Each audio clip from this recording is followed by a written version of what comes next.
मैं इनको कहती हूँ, ये जो अभी कह रहे हैं ना हक है, तो मैं कहती हूँ कि आप पे सिर्फ मेरा हक है।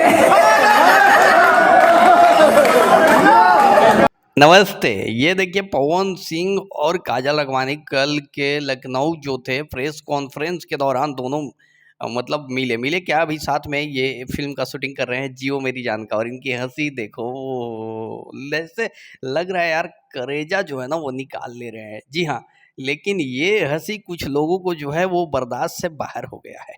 जी हाँ, मुझे लग रहा है कि ये खास तौर पे खेसारी लाल यादव और उनके फैंस, उनके टीम के लोगों को शायद ये पसंद नहीं आएगा। जी हाँ, क्योंकि काजल अडवाणी और पवन सिंह, और काजल अडवाणी इस मतलब प्रेस कॉन्फ्रेंस में कहते हैं कि पवन जी आई लव यू, मैं आपसे बहुत प्यार करता हूँ। हालांकि वो वीडियो आपको लास्ट में मैं दिखा दूंगा, जो बोले हैं वो आप लोग देख लीजिएगा, और शुरू में भी आप लोगों ने देख लिया।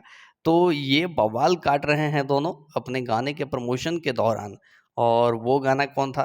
गोदी में लेके, जो कि एक हिट गाना है, बवाल गाना है। अभी से ही उसको बताया जा रहा है कि ये गाना 100 मिलियन का नहीं बल्कि 200-300 मिलियन का गाना ये है। तो जी हाँ, फाइनली आप लोग वो क्लिप भी देख लीजिए जो काजल अडवाणी ने बोला है लव यू ऑल। बहुत लड़ाई करती हूँ, प्यार भी उतना ही करती हूँ सर। प्यार तो आप मुझसे बहुत करते हो यार।